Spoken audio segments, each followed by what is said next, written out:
So a Fixit Clinic is all about sustainability, repairing things that can be repaired instead of adding them to the waste stream and then purchasing another item.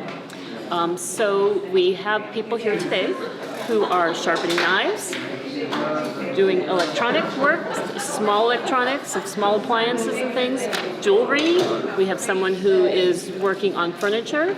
We have a computer person who is also working on phones, and someone who is mending clothing. It's been very exciting to see the response from the people coming in. They're enjoying it very much. It's pretty good. A young lady that's fixing my backpack, she did it in like a few minutes and came up with some solutions.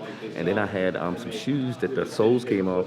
Just put some super glue in it, held it, and that worked out pretty good also. So.